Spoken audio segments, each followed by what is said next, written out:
Selamat pagi anak-anak. Pagi Bu.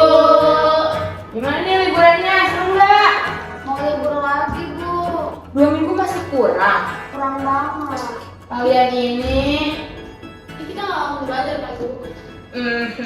hari ini kalian presentasi doang. Tapi habis itu kalian bebas kok mau ngapain aja, oke? Oke. Kali ini kalian membuat detik-detik sejarah proklamasi ya. Proklamasi lagi. Betul, jadi kalian cari info sebanyak-banyak ya tentang proklamasi, oke? Oke, Bu. Deadline-nya sampai kapan, Bu? Sampai kita tua. Saya dulu ya. Sampai 2 minggu dari sekarang, cukup kan? Cukup, Bu. Jadi satu kelompok itu 8 orang ya, kalau udah bisa langsung kirim ke ibu, oke? Guys, kita bagi-bagi kuis dulu ya. Gua, Ella, Alea, sama Lisa bikin PPT aja ya. Ya udah, berarti gua, Gaby, Mara sama Hana nyari data ya. Mau kapan? Harusnya sih sekarang, Cong, cari di perpusnya masih nyari bareng-bareng. Boleh, mau di perpus. Harusnya ada buku-buku sejarah gitu sih. Harusnya ada nggak sih? Kalau nggak ada juga bisa cari di internet, gampang ya. Boleh. Ya udah, nanti mau perpus pulsa. Boleh. Boleh.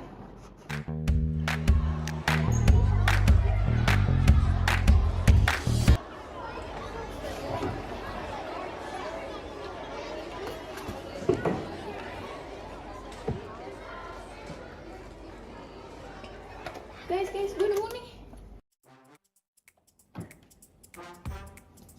Cepet banget. Sekali lu udah biasa kali. Oh, ini yang poin pertamanya itu Bumi Hiroshima Nagasaki. Lu udah nyatet belum, Ra? Oke, sebentar gue catat dulu ya. Tanggal 6 Agustus 1945, Amerika Serikat meluncurkan bom nuklir bernama Little Boy di Hiroshima, Jepang. Kemudian, pada tanggal 9 Agustus 1945, Amerika Serikat kembali meluncurkan bom nuklir bernama Fat Man di Nagasaki, Jepang. Hiroshima dan Nagasaki merupakan pusat militer dan memiliki persenjataan penting. Amerika Serikat melakukan peluncuran bom tersebut agar salah satu blok poros menyerah.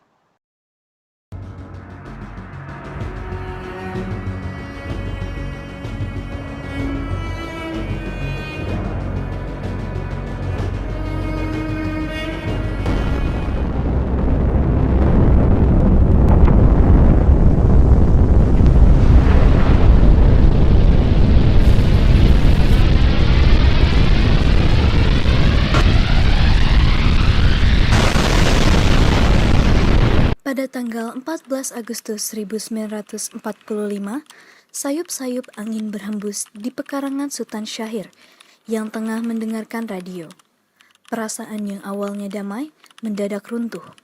Radio British Broadcasting Corporation baru saja menyiarkan berita bahwa Jepang menyerah atas sekutu.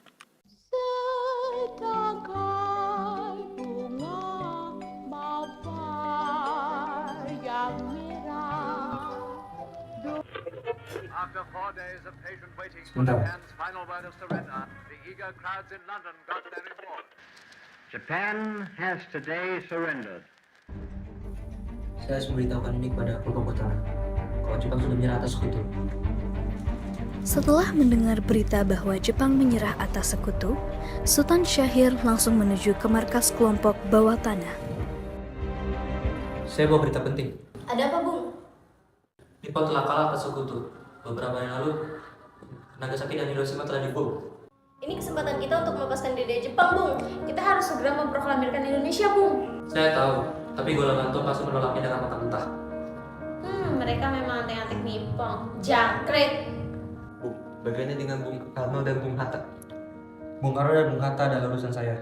Malam ini, saya akan mendesak mereka untuk segera memproklamirkan Indonesia agar terbebas dari Nippon. Semoga berhasil. Pada tanggal 14 Agustus 1945, Soekarno dan Hatta pulang dari Dalat, Vietnam. Di Vietnam, mereka melakukan kerjasama dengan Jepang terkait persiapan kemerdekaan Indonesia. Syahir saat itu bergegas menuju pekarangan rumah Hatta pada malam hari. Hal ini dilakukan agar Soekarno dan Hatta segera memproklamirkan Indonesia. Ya, Bapak ada? Ada Bu Ucil, aku main dulu ya. Silakan masuk. Abah, ada bung kecil. Suruh ia menunggu, tolong buatkan minum ya.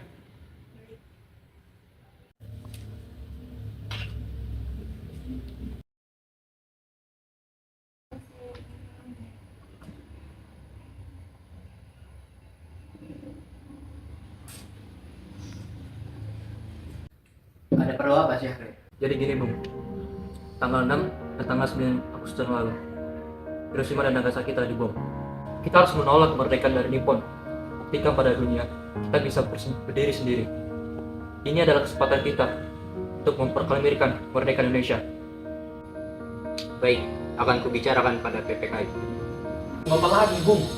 PPKI itu buatan Nippon. Ini semua harus dipastikan terlebih dahulu, Syahrir. Bung, Nippon itu telah kalah. Mereka telah kalah atas sekutu. Nippon di sini masih kuat. Bisa saja mereka mengangkat senjatanya sekarang. Sudah, tak ada gunanya kalian berdebat. Yang terpenting sekarang adalah kita harus menjaga bangsa ini dari pertumpahan darah. Tidak ada yang perlu dimenangkan. Cukup lepaskan diri dari penjajah.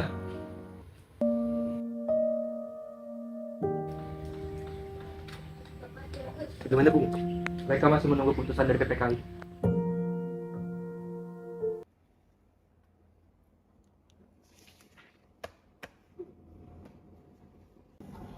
Ini buku perpus berdebu banget nih. Gak pernah dibaca orang paling mah.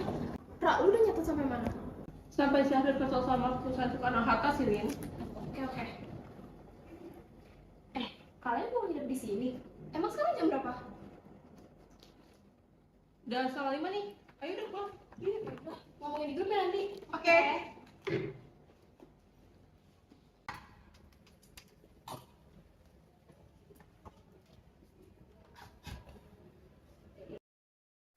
Pada tanggal 15 Agustus 1945, para pemuda melaksanakan rapat kembali. Hal ini dilakukan untuk mencari cara lain untuk mendesak para golongan tua. Bagaimana pendapat golongan tua, Bung? Mereka masih teguh pendirian terhadap Nippon. Jadi, cara apa lagi yang harus kita lakukan? Bagaimana jika kita mencari Soekarno dan Hatta pada esok hari? Di mana letak pemikiranmu itu? Ini adalah cara supaya mereka tidak terpengaruh pada Jepang. Kita harus segera mengasingkan mereka. Siapa yang setuju dengan Bung Johar? Bung Wekana kalah telak. Kira-kira di manakah tempat untuk mengasingkan mereka berdua? Bagaimana dengan Rengas Dengklok? Tempat itu amat terpencil sehingga Nippon tidak akan mengetahui hal ini. Jadi, pada pukul 4 pagi, kita akan menculik Soekarno dan Hatta ke Rengas Dengklok. Pada tanggal 16 Agustus 1945, para pemuda sepakat membawa mereka ke Rengas Dengklok. Di sana, Soekarno melihat Hatta yang telah diikat oleh para pemuda. Apa-apa ini, Bung? Bung? Ada apa ini, Mas? Aku pun tidak tahu. Diam! Siapa pelapor semua ini, Bung? Syahrir. Kasih gue yang perpus tadi dong. Kasih tahu dong, Kak. Pokoknya bom Hiroshima sama Nagasaki itu ada namanya itu Fatman sama Little Boy. Fatman itu buat bom yang mana? Buat Hiroshima lah. Little Boy buat yang di Nagasaki nggak sih? Nah, 100 bom. Di bomnya beda-beda nggak sih? Setahu gue kalau Hiroshima itu di bomnya tanggal 6 Agustus 1945. Kalau Nagasaki itu tanggal 8. Bener nggak sih? Bukan tanggal 9 ya? Hiroshima udah bener, tapi Nagasaki tanggal 9 tau. Duh, maaf deh, gue ngaku. Terus gimana? Tanggal 12 Agustus itu Syahrir dengar dari radio kalau Jepang itu nyerang Nagasaki. Itu tuh jadi awal mula peristiwa proklamasi. Oh, tunggu masukin di PPT ya. Nanti tambahin aku kalau ada yang kurang. Kasih Eyang. Nah, habis itu? 14 Agustus tuh Syahrir ngasih tahu ke pemuda kalau misalnya Jepang udah nyerang atas sekutu itu. Gue baca-baca sih juga golongan tua gak ada yang percaya sama Syahrir. Mereka lebih pilih nungguin aja buat PPKI. Istilahnya biar gak ada tuh yang namanya pertumpahan darah. Apalagi Jepang pasti juga udah pernah janji ke kita mau kasih kemerdekaan. Golongan tuh bisa dibilang kepaksa juga sih, bahasa out of the year. Gitu yang jadi pemicu. Pemuda nyulik mereka ke Rengas Dengklok. Syahrir calling siapa? Gue lupa deh. Khairul Saleh. Masalah calling. Nah bener, gue lupa ya lah. Jadi sejauh hari itu masih ide buat mereka nyulik Soekarno sama Hatta zaman SMP. Setahu gue Fatmawati juga hidup deh. Masih hidup loh. Masih lama, lanjutin aja guys. Ya udah, ntar gue cari lagi ya di Instagram. Pada tanggal 16 Agustus 1945, pertemuan antar anggota PPKI saat pukul 10.00 WIB. Suparjo dikejutkan bahwa Soekarno dan Hatta menghilang melalui pembantu Soekarno.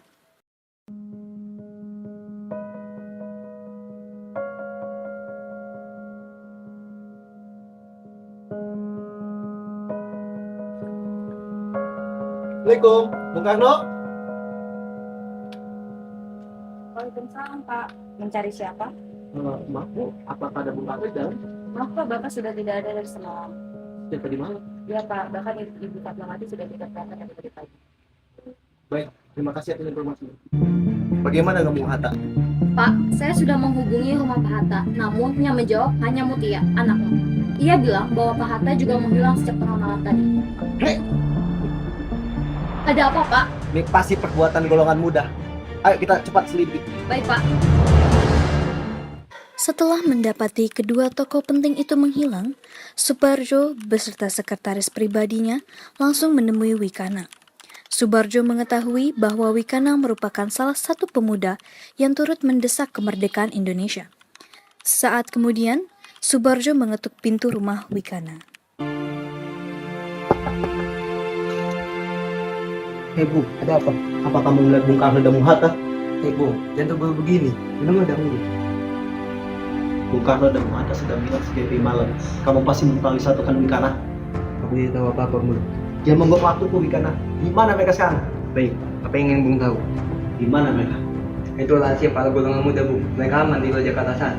Apa yang kalian lakukan? Kami mendesak mereka untuk memproklamirkan bangsa, Bu. Para golongan tua seperti mereka terlalu percaya pada Nippon. Mereka melakukan itu karena terpaksa, Wikana. Dan sekarang Nippon sudah kalah atas kutub. Itulah para golongan tua, Bung. Mereka terlalu terpengaruh oleh Nippon. Mereka bahkan tidak percaya Nippon telah menyerah pada sekutu. Kita aku di mana sekarang mereka?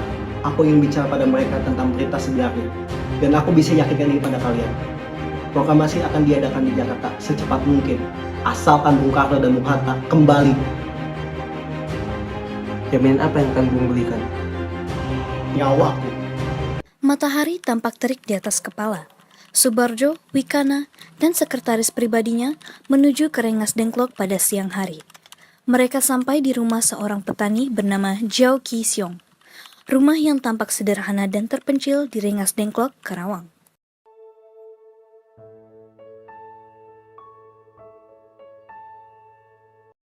Bung, bagaimana kau bisa tahu? Bagaimana keadaan di Jakarta? Semua baik-baik saja, Bu. Nippon sudah kalah. Rupanya Cahil benar. Bung, satu hari kita akan menjadi sia-sia akibat turun di sini. Sudahlah, biarkan saja, Bung. Kita harus segera pergi dari sini. Kita harus mempersiapkan kemerdekaan Indonesia di Jakarta. Benar, kita harus proklamasikan sekarang juga.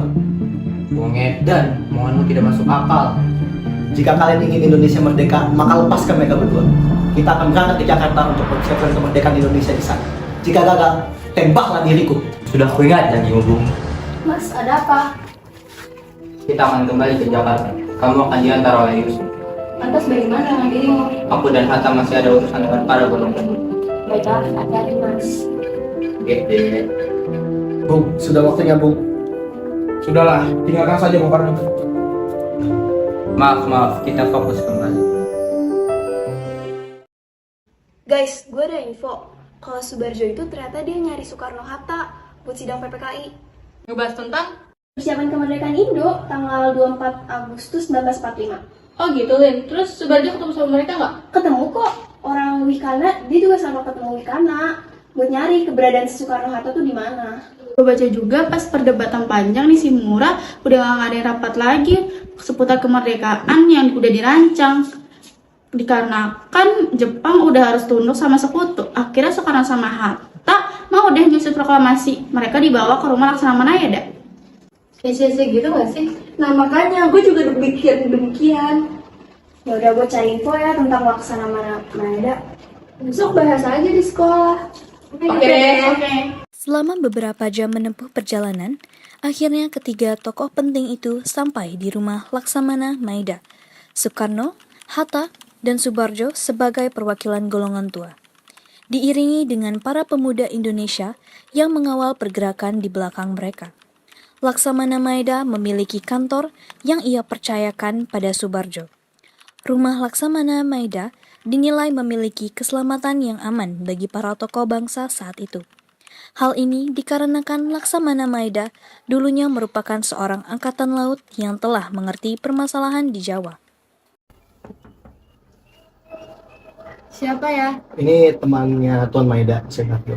Oh, Tuan rupanya. Mari masuk.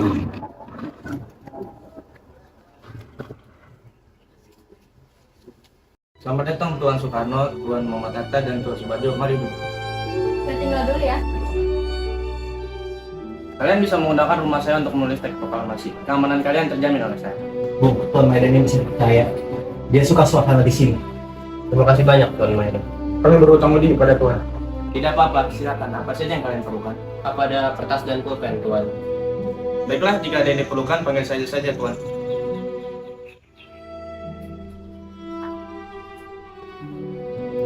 Siapa yang akan menulis teks proklamasi ini?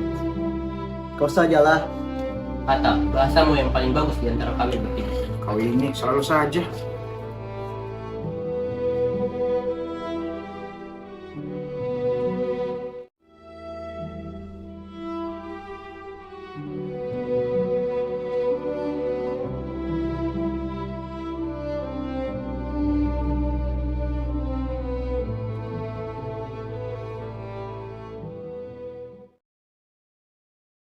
Saiti, kemarilah.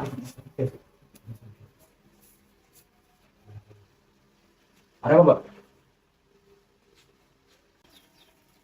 Tolong ketik draft naskah teks proklamasi ini. Jika sudah, berikan kepada saya. Baik, Pak. Tuan Maeda, di mana mesin ketik? Mesin ketik ada di dalam sini. Mari punya saya.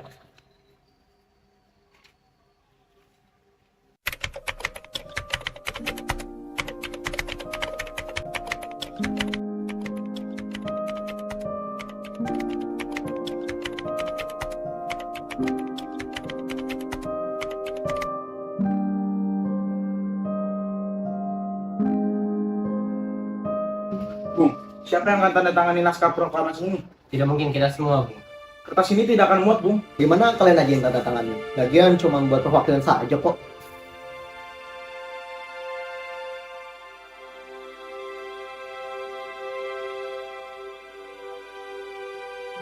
Jadi, gimana proklamasi ini akan dibacakan?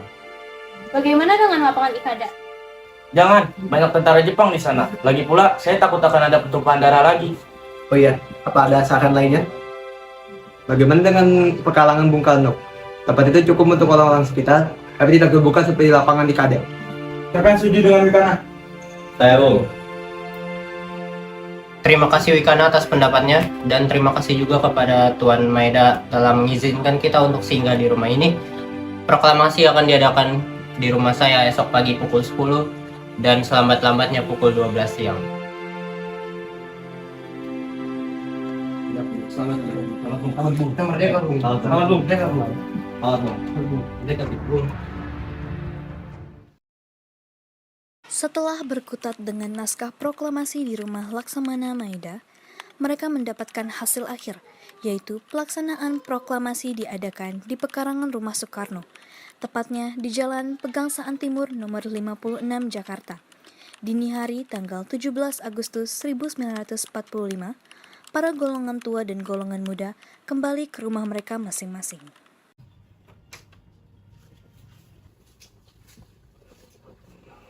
Mas, Dalam, Dek.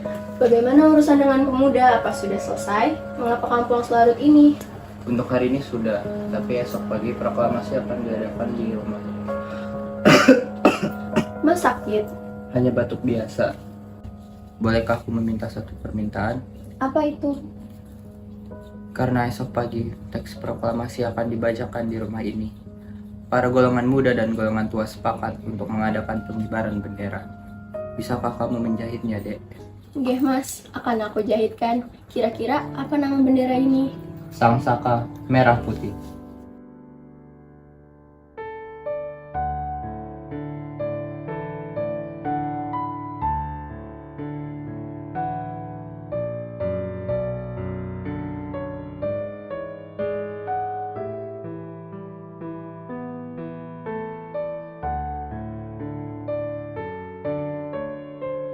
Atmosfer bagi bangsa Indonesia saat itu dipengaruhi oleh rasa senang, terharu, dan tak percaya.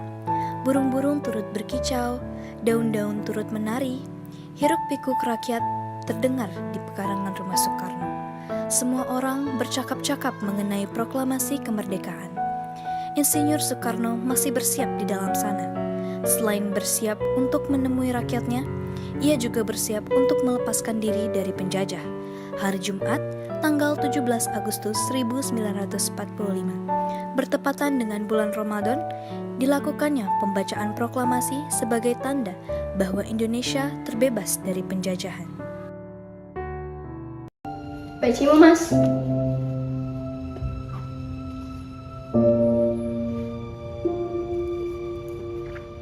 Cocok. Bung, pakai sonde.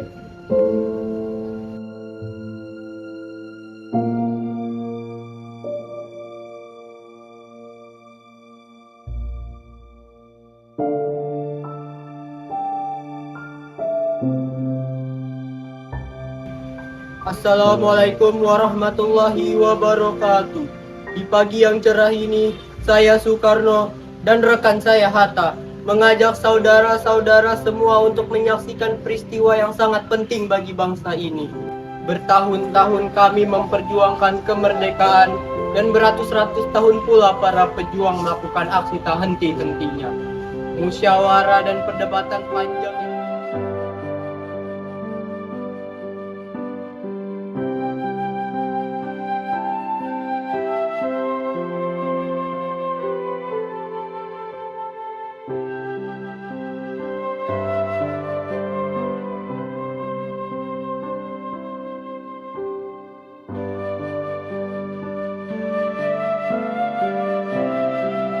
Atas nama bangsa Indonesia, Soekarno-Hatta. Merdeka! Merdeka!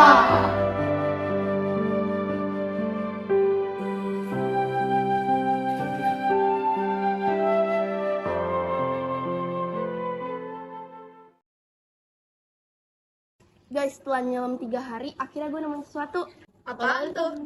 Jadi, Laksana Maeda kan angkatan laut Jepang atau Kaigun. Di rumah dia itu dibuat teks proklamasi sama 3 orang penting. Siapa aja sih? Soekarno, Hatta, sama Subaryo. Nah, bener. Diketik sama Sayuti Melik. Dan di situ juga Soekarno mulai minta sama Fatmawati buat bikin sang saka merah putih yang ada di Istana Merdeka tuh. Laksana di rumah Soekarno kan, di Jalan Pegangsaan Timur nomor 56, Jakarta Timur. Kelas, udah storytellingnya. Udah, kelar PPT juga udah selesai nih. Pada 14 Agustus 1945, Soekarno dan Hatta pulang dari darat Vietnam. Di Vietnam, mereka melakukan kerjasama dengan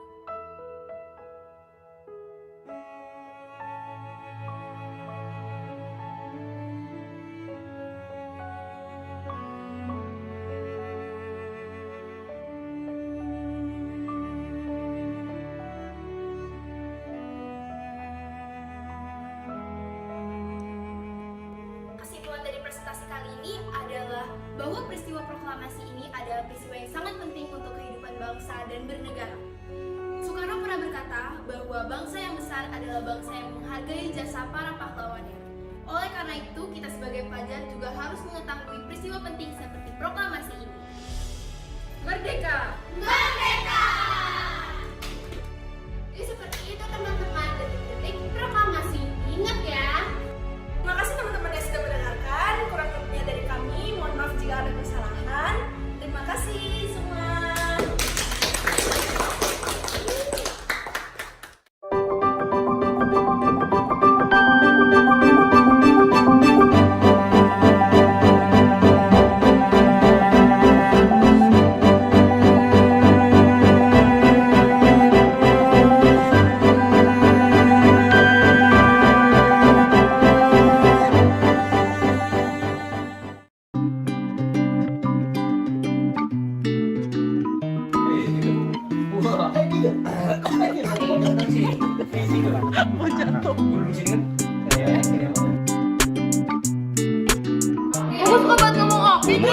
Kami memastikan diri secara